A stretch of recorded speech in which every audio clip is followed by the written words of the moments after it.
I'm Maree from Switch On Health, and today I'm going to talk to you about the homeopathic remedy aconite, mainly in its uses for acute conditions. It can be like any remedy used in chronic, but today we're just going to concentrate on the kind of main key elements of where you might consider using aconite.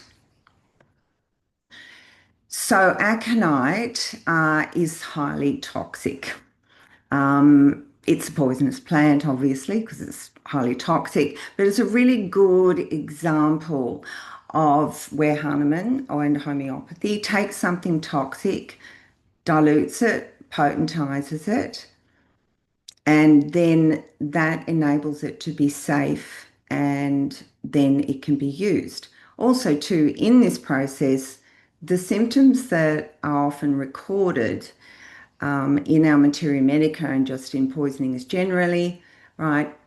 That potentization and dilution, those symptoms still are maintained, but then it's safe and non-toxic to use. So that's why this repeated dilution and shaking, that's the potentization, removes that toxicity and basically preserves those healing qualities. So it's like, like cures like, which is, basically what homeopathy is. So I'm going to go to the next slide. So these are just the poisoning symptoms, and this is very much aconite. So this is like a doctrine of signatures.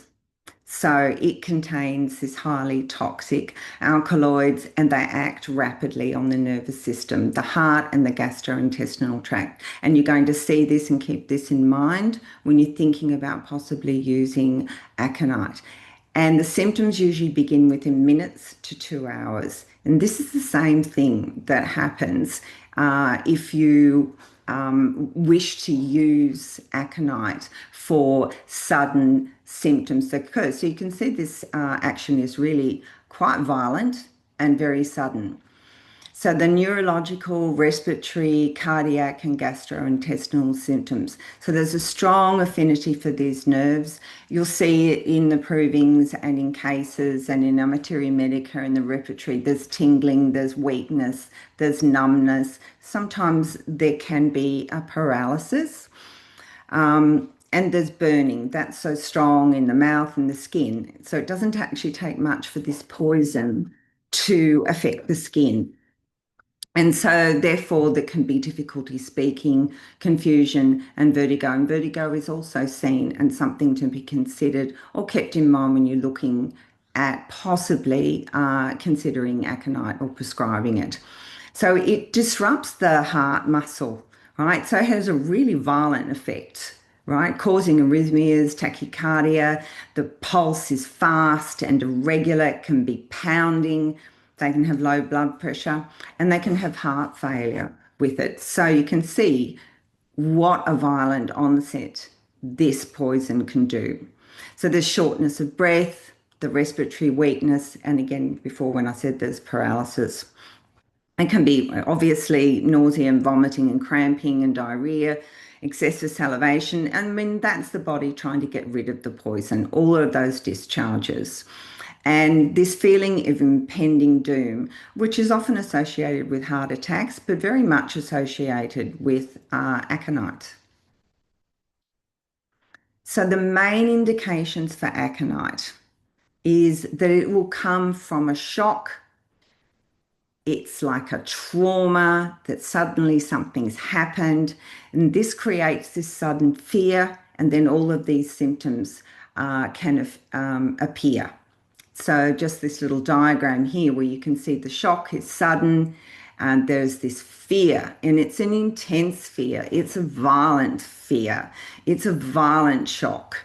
And so then panic ensues because of the fear. There's anxiety and, of course, the restlessness because of all of this fear.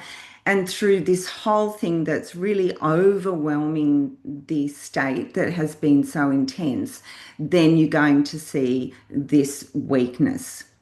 So It is intense anxiety. There are a lot of remedies for anxiety, but this is the one where it's going to be really quite very intense and over something trivial. They're going to be terrified. They're going to be shocked. They're going to be frightened. Really, really terrified. What they'll do, there are these fears of death. They'll predict the time of death. They think something terrible, terrible, terrible is going to happen. Um, there is burning in the internal parts. There's tingling, coldness, and numbness. So again, burning is in a lot of remedies. Arsenicum can be that. There's heaps of remedies that have burning. But so you've got to look at all of this through this shock of this intense anxiety, these fears that are there. They have the burningness, obviously the restlessness because they're agitated and can't sit still. So again, say for example, arsenicum is going to be restless as well, but there are so many remedies that are restless, and it's going to be really what triggered this. And so the main state of aconite is that sudden shock that's happened. And of course, through all of this, it's been so intense that then this weakness and there's this sudden sinking of strength. So, aconite, the mental emotional symptoms are really important, but they always are, I think, with most remedies, that you look for this state of change that occurs with the patient. So, for example, an aconite patient without this fear or a trigger can appear quite calm and normal, but it'll be something that'll be trivial, something that will suddenly break them out into this fear. So they have one delusion that they're about to die during delivery. During delivery. So this is a really good example of just this kind of panic and thinking that that's going to happen. I mean, that's quite abnormal to think that that's going to happen to you, but it can be common, and the fear of death during this, and of course, it has happened. But unusual these days when everyone kind of feels a little bit more safe with medical hospitalisation, how they're giving birth, all those kind of things. So the main thing is that there's this sudden, intense fear or panic, right? So the fear of death, this is really big. And that impending doom that was associated with aconite, that actual poisoning is there in this symptom and is very, very prevalent. They think something is terrible is going to happen. They can wake from sleep in a fright, and often in midnight. So if suddenly something comes on in the middle of the night, like a fever, after midnight, you might want to consider aconite. So this will be after a fright, a trauma, a car accident, frightening news, medical procedures. It can be anything that that person has a fear of. Um, they really are so frightened. They will then can have, a panic attack, and that will come on suddenly. And so, with all of this, is the extreme restlessness. They can't sit still. They're pacing, they're tossing, they're turning. It really is a fearful state, and they're in a hurry. And this kind of goes with the kind of person that aconite is. Without this, is that they seem quite strong and robust type of person, but they're also very excitable. So that's hitting that kind of nervous system. So then when you see the oversensitivity, to noise, music, crowds, touch. So this oversensitivity can come with that they really don't like being in crowds. You are highly unlikely to find them in a protest march or something like that. Shopping malls can make them very anxious. Again, that crowded space. Going to the theatre. They don't like, again, that crowded space. Traveling in aeroplanes, going through tunnels. anything that sort of claustrophobic state can be there and they feel like they're trapped, even a traffic jam or something like that can do it. They feel that they're stuck and they panic and they've got to get out and they fear the worst. So there is this huge oversensitivity. And they desire for company, they fear of being alone, they feel more reassured. If someone is there, they need someone, it's just much better for them.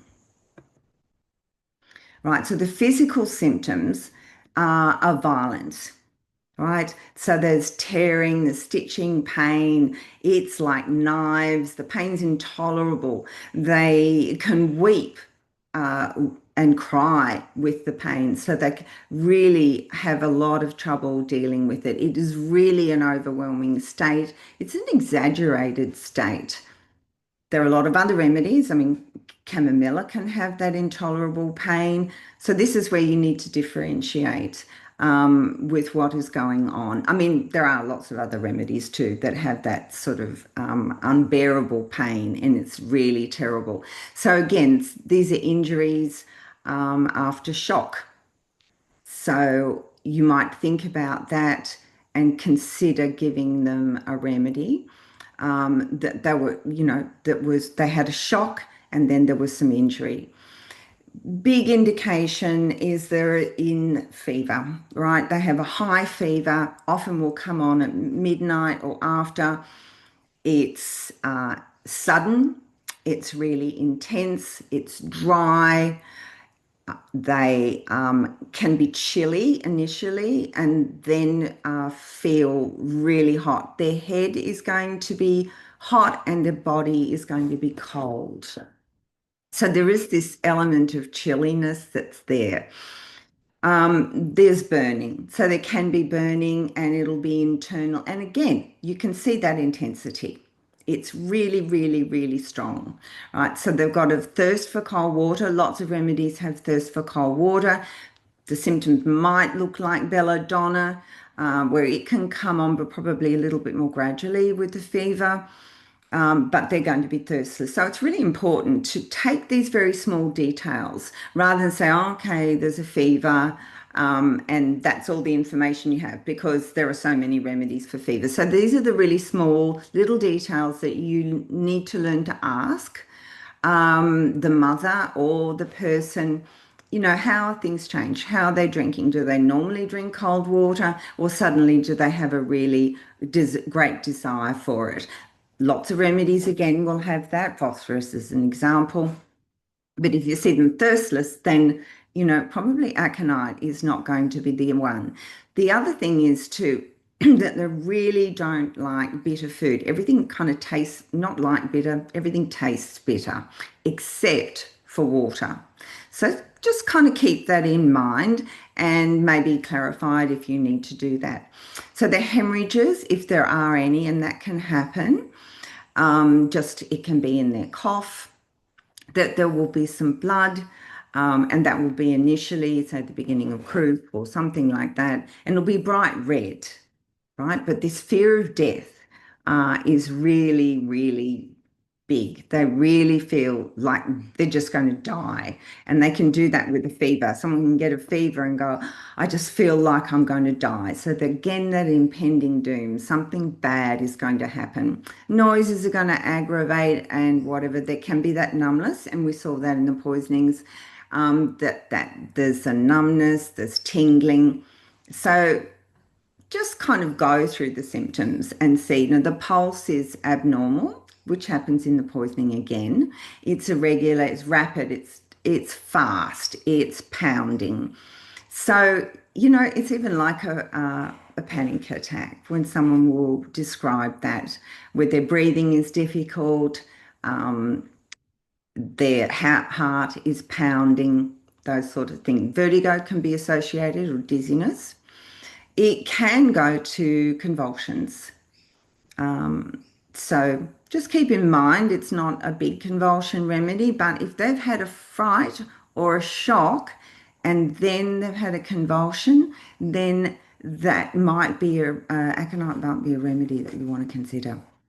Um, Yes, so the desire cold drinks, bitter drinks, beers, beer, not beers. So just very quickly, just the modalities that like they're better for fresh air. They like to rest, lie down, stay still, company, as I mentioned before, and they're better in the morning. Often things that will happen at night. They have a fear of darkness.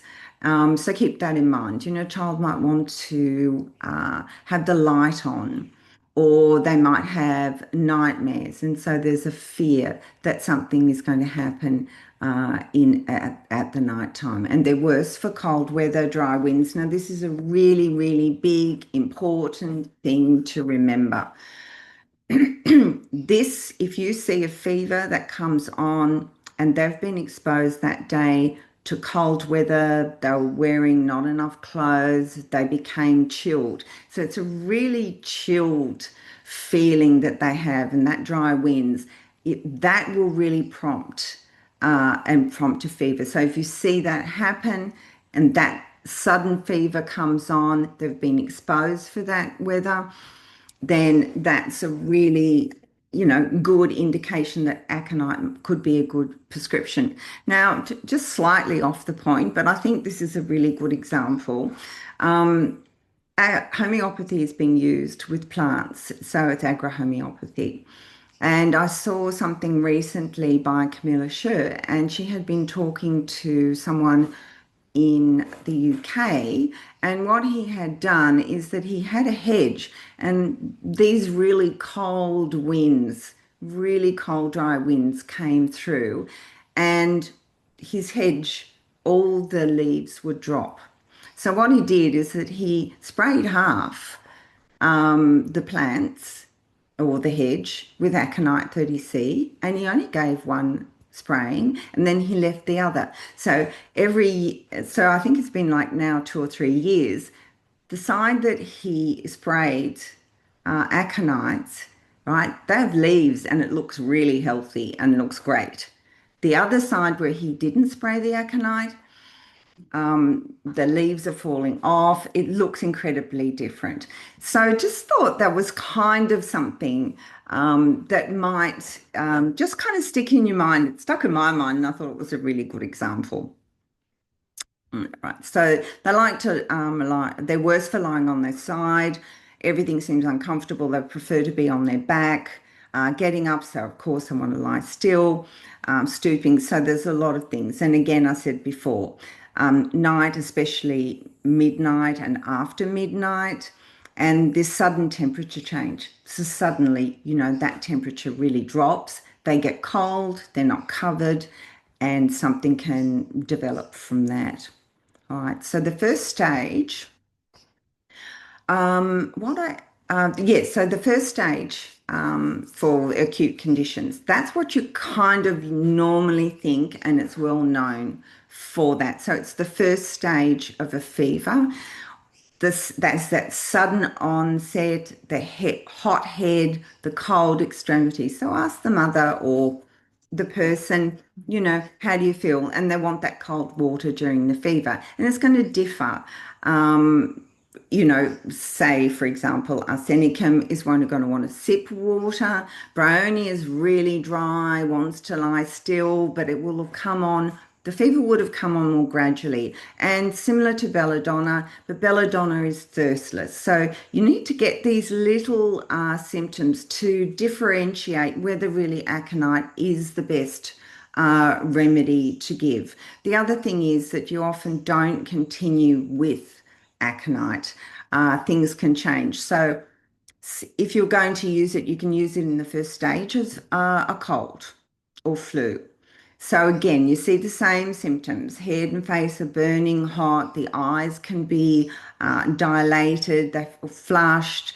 Body's cold. There can be a dry, hacking cough. Throat is sore. So it's all even like those beginning symptoms of getting a cold or flu. And again, that great thirst for cold water. And I mentioned the redness of the eyes as well. So if anything else occurs or anything changes, then you need to consider changing the remedy. You don't keep giving, if the cough becomes loose or rattling, all the symptoms change, you don't continue with aconite. This is just in the first stage. So you can compare, look at belladonna, gelsemium, bryonia. They're all remedies that can be used in this cold and flu in first stage, and then there are a lot of others. So it really means that you need to differentiate between these remedies. With the cough is dry and use only, as I said, in the first stage of croup. Again, the same symptoms, and it's sudden. It comes on suddenly. And the onset, it's been to that cold wind or weather. So always look for that change in weather where they have become chilled. And that's a really big indicator for arsenicum. And these are just other remedies that I've just popped here that you can compare Antart or Drosera. So you can look up those kind of coughs and how it's developed. So these are the remedies that you might want to consider depending on the symptoms that have occurred. So again, the same thing for croup. So the acute conditions, fright and shocks. So this will be the collapse or fever. And again, you see this fear of death.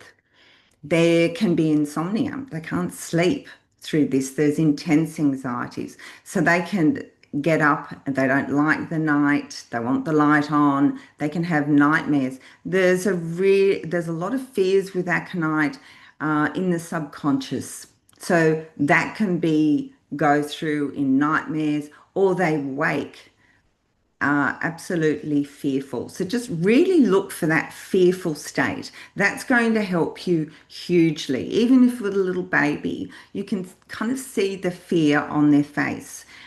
If they don't really have that fear, then you might need to consider some other remedies that have, similar symptoms. This is always the differentiation that you need to make. It can be used in inflammation, but only again at the beginning, right? So if there is eye inflammation, and it will be sudden, there will be sudden swelling, it can be watery, discharge, something like that. But if there's any pus or any discharges that are thick, or putrid, there's any kind of suppuration, this goes with any inflammation, whether it's eyes, ears, throat, then what you need to do, it is not indicated. You need to go to a remedy that would be better with all of that, Hepsol, Merxol. There's quite a few things. Belladonna might be better for throat with the tonsillitis. Phytolacca, yeah, there's a whole pile of remedies. So it just depends on that. So again, it's that first stage and then don't continue it. So if pus and things like that did start to occur, say within the eyes, then you need to change the remedy.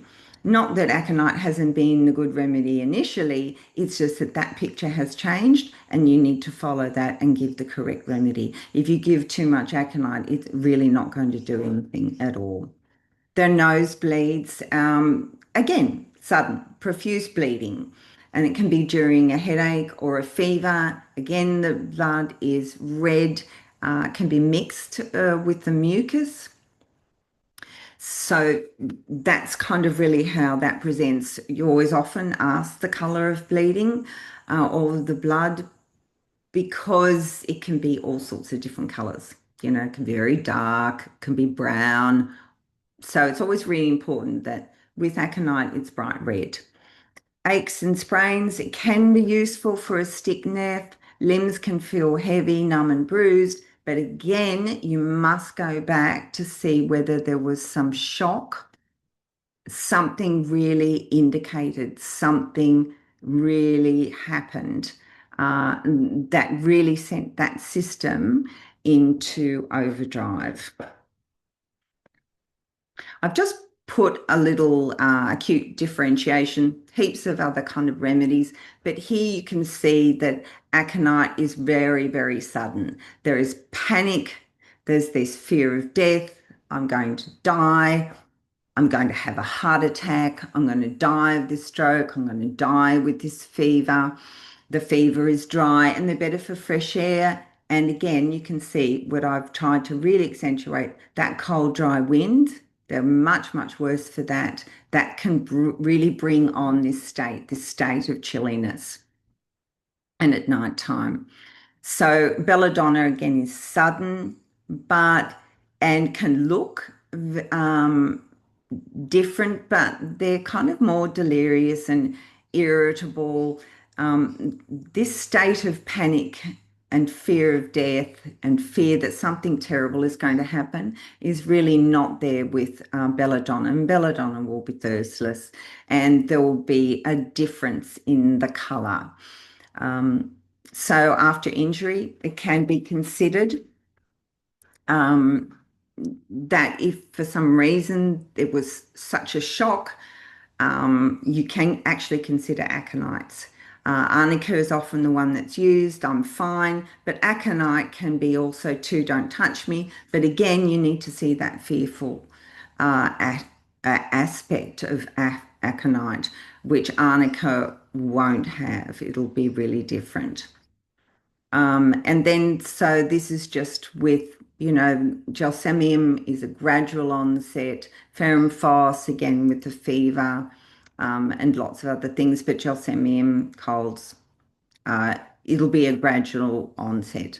Bryonia is slow, um, and they're irritable, they're really dry, they're really thirsty.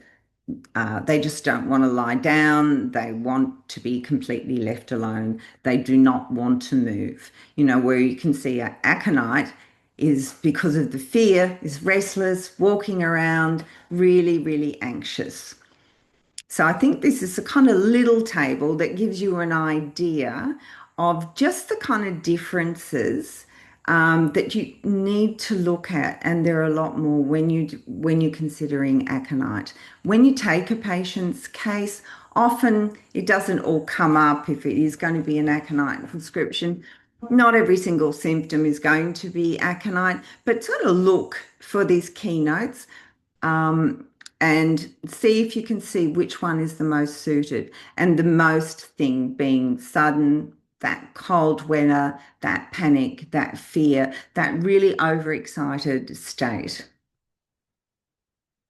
So what I've done is that I've just given you, these are the rubrics. Now I've used a particular, not materia medica repertory. There are lots of different repertories. They all have different ways of presenting the symptoms, wording the symptoms, different chapters. I've used Adonis synthesis, so because that's the repertory I use. So if you went looking in another repertory for these, you mightn't find this exact symptom, but you're probably going to find these symptoms slightly worded in a different way, or maybe exactly the same. Okay, so the other thing that happens, there is a lot of anguish that's associated. As I said before, there can be a lot of weeping and then the anguish that something terrible is going to happen. This is the only one that's indicated for peritonitis. It is a sudden onset. It is dangerous. So just thought I would mention that, but that is the only remedy indicated for that. Now, this delusion they're about to die, it's kind of like the presentment. They don't say, oh, I'm going to die at 8 o'clock, but I've got this fever and I'm going to die, or I'm going to die during delivery, or I feel like I'm going to die during my pregnancy. There's going to be something associated with this delusion that they're about to die. If they have, let's say, something, maybe a heart attack, or they think they might be having a heart attack and it's not, they think they're going to die from that heart attack. They don't think they can be saved. This is the end. All right. So the fear of death, this is when if they're coughing up blood. So people can be very concerned when they're coughing up blood. And so again, you see this fear of death. The fear of death with loquacity, this is this overexcitement. They're in a hurry. They're kind of, you know, they're loquacious. They're speaking fast. They're in a hurry. Right. So the fear of death during their pregnancy, which I mentioned previously before, the fear of death, the prolapse of the uterus, something's going to go wrong. So then there's this fear of subways. So I said closed spaces, claustrophobia, tunnels, crowds, shopping malls, all sorts of often small spaces where they really, really just feel that panic. They may not, they actually can really have the opposite uh, thing as well, where they fear open spaces. So they don't want to go outside, they want to stay inside. So there's a fear of something's going to go wrong, something bad is going to happen if I go outside. So teeth pain, no one really ever considers aconite for teeth pain. Chamomilla is often usually the main one. And this will be after they've gone to bed. And it will be sudden, it's severe. So just again, look for that suddenness. And while I'm talking about teething, here with the fever, cheek red, one cheek red and hot, the other pale and cold. So this is often associated with chamomilla, with dentition, but there are a lot of remedies with this same symptom. So look at, and this could be that they have spiked a fever, they are in dentition, the pain is intolerable, and aconite might actually be better remedy than chamomilla, which is going to be kind of irritable. It'll have a slow onset. There's a completely different picture for that remedy. So sometimes the keynotes of, say, chamomilla, and everyone goes, oh, yeah, okay, it's a chamomilla case. Not necessarily. So it's always really important just to look again at this whole picture. Here, cold, air cold, it aggravates the eyes, right? So this is again the only remedy where the lids are really aggravated. Now, bladder urination involuntary, thirst and fear. And I think we've probably already seen in lots of movies when someone's being threatened to be killed or shot or tortured, there's extreme fear, and what happens? They urinate. So just just kind of remember that analogy. This chest pain they can have, and this chill. All right, it's a real deep chilliness that's involved. So sometimes it's not even that cold. It's like they're just really chilled inside. They had this sensation of boiling water being poured over the chest. You may get someone giving you something that's a simple or something similar to that, and you think, okay, possibly I can use that rubric. It might indicate and help differentiate. I also want to say that with just only aconite indicated in this, never take one of these symptoms and say, okay, aconite's the only indicated one. I'm just going to use aconite. You need to go through all the symptoms and see. You can have these peculiar or only aconite is indicated, but you need to put it with the rest of the symptoms. Again, you see that burning heat. It's dry, it's hot, and extending from the head and face, and then again accompanied by cold water. Now, in the generals, there isn't any periodicity with this. It's completely absent. So it means that they don't get it once a week, or they don't get it once a month, or they don't get it before their menses. There isn't anything that's associated. This comes from something sudden. There is a trigger. And it's kind of like, suddenly it's like a storm comes out of nowhere, and it's frightening, and it's a really big storm. So something's always going to kind of trigger that. And it can be trivial. It doesn't have to be a big thing, but the intensity of their reaction, that is what you really need to be looking at. So I've put some key rubrics here. So again, we're talking about this fright from the site of an accident. They also might be concerned that someone else they know has been in an accident. Their reaction is going to be really, really overreacted. My God, what can we do? Oh no, it's out of proportion with the incident. So just keep that in mind. Again, a lot of anguish, anxiety, that anxiety, that fright can remain. And this is where it can probably be used chronically in a chronic case where that fright still is there. But I'm not talking about chronic, using aconite chronically today.